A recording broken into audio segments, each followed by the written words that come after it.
Just High Point, regular season conference champion. I'm on the understanding that two of their better players are not going to play in the game because of injuries. John Brown and I believe the other young man's name is Weary, who got hurt in the conference tournament. That's my understanding, but they've got the DNA of a championship team, and you don't win a conference championship if you don't have the right fabric. And obviously they did that. So it's, excuse me, we're still studying them. We're not in the clear yet. We tried to study them last night, and I just was upstairs studying them some more and trying to figure them out with and without those two guys, because those two guys are such dominant scorers on their team that we're trying to figure that part out. Franco, just after meeting with the guys last night and maybe this morning for practice or whatever, just how's the mentality of the team? Are they, have they shoved everything aside and ready to go for this? Yeah, I'll be honest with you, the old guys were hurt, but they're also excited about playing. That's how the night progressed. That's what I thought was going to happen. The younger guys, I don't think they understood. I'm not saying understood in a bad way or a good way. I just don't think they're so young and naive that all this is brand new to them, that I don't think they comprehend the opportunity that just slipped out of our hands yet. But the older guys, they were scarred. They were emotionally, they were not happy. But as the night progressed in my conversations with them, Michael, Sandarius, Mendalgas, those guys, Dwayne, they're competitors. And as a competitor, you just want a chance to play again. Competitors don't want to sit on couches. They want to play again, and they're going to be given that opportunity. And I think as the night went on, they started getting excited about that. You talked about the team, but on the coaching staff end and you're in, how quickly did you flush it and just get focused on High Point? Yeah, right away. I'm still not over it, but I can't let the players know that. If I walk around them and hold my head down and whine and pout, then what do I expect the 20-year-olds to do? They're going to do the same thing, and that's okay. It's a great lesson for all of us to learn. You got left out of the NCAA tournament. It should hurt because we invested a lot, but there's going to be other things that are going to happen in life that's going to hurt a lot more than not going in an NCAA tournament. You don't get to stop living life. You still have to wake up and go do your job and manage things and lead people and guide and be a parent and all the things that come with the real game, which is being able to live. And so this is a great tool for all of us to learn from and to better prepare these young guys, as they keep moving forward in life. Coach, I know most of the season you guys probably entered it with a big chip on your shoulder to prove that this program was going in the right direction. Is there extra motivation considering what just transpired yesterday when you guys thought you should have been in the field of 68 going in this NIT? No. I can't speak for the players. We're all united, but we're all also individual people. Everyone says, Frank, because of my background and you've probably been trying to prove people wrong your whole life. I could care less what people think. I'm constantly trying to prove the people that believe in me right. That's what drives me. And I don't think we've released this yet, but I'm pretty sure we set a school record for season attendance. When you set a school record for season attendance, when Harris Pastides and Eric Hyman before Ray Tanner, when the Board of Trustees, when all the folks that were behind hiring myself and our staff here, them folks believed in us. When people believe in you, you do your job for them. You don't do the job to prove people that don't believe in you wrong. And if you live in that place, more power to you. I can't deal with negativity. I ignore it. I don't want anything to do with it. On the contrary, I want to be around the people that that think that I'm worth something. Those are the ones that I live and sacrifice, and I'm willing to dive in front of a bus for. I'm excited for where our program's at. I'm disappointed for yesterday. I'm disappointed, like I said last night, for our players and our fans.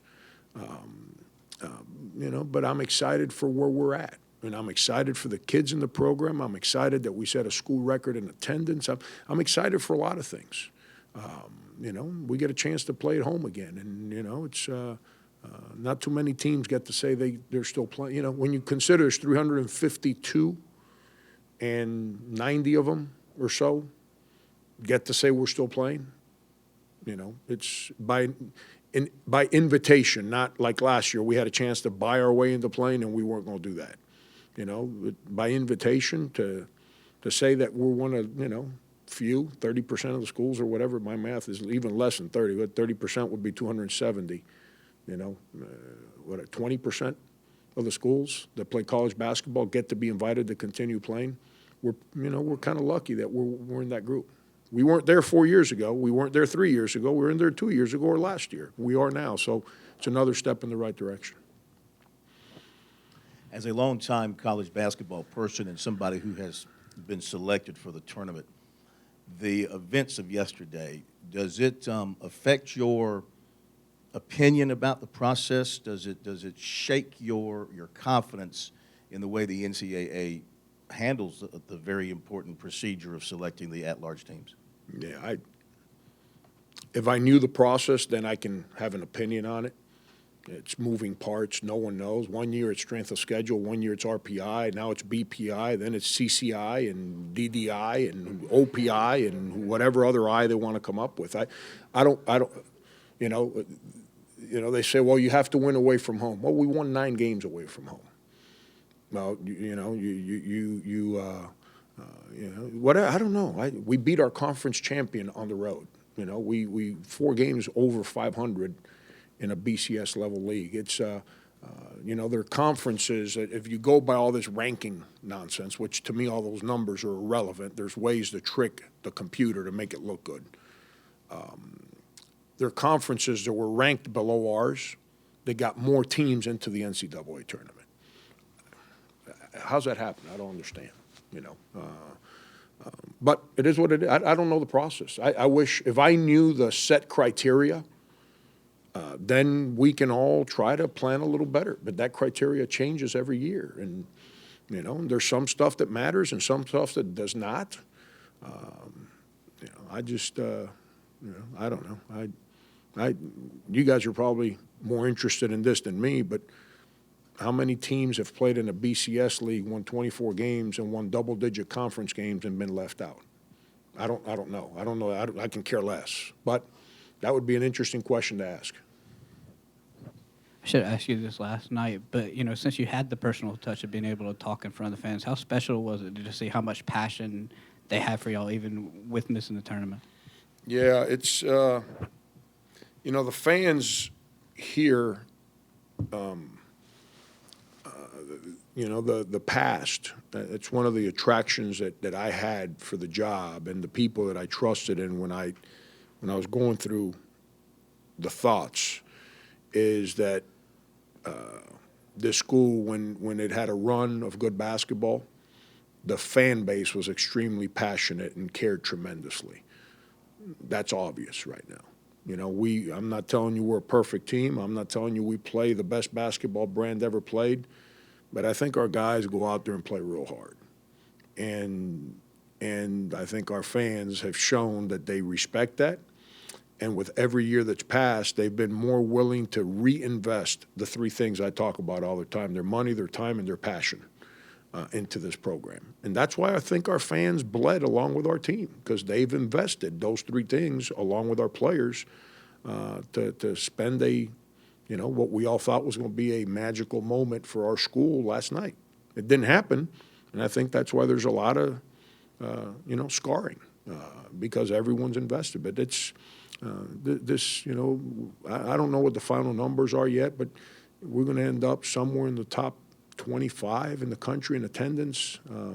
The school has great fans, great fans. Coach, you mentioned a lot of the older players were kind of heartbroken about this. What was their role last night in kind of consoling some of the other younger guys on the team? Yeah, they probably did that amongst themselves at the dorm room. You know, it's they're just disheartened. At the end of the day, we can all sit around and talk all we want, and we can say A, B, and C, and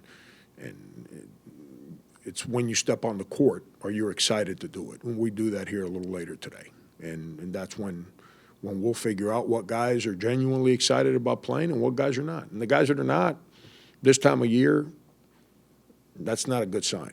Because if you're one of the 20% of the schools that get a chance to keep playing and you're not excited about that, doesn't say much about you as a competitor.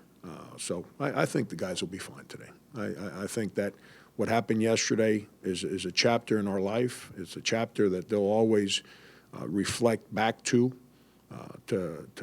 draw strength and knowledge and wisdom from as the future, comes upon us. But as far as today goes, I think, our guys are competitors. I think they'll be fine. They'll compete on the court.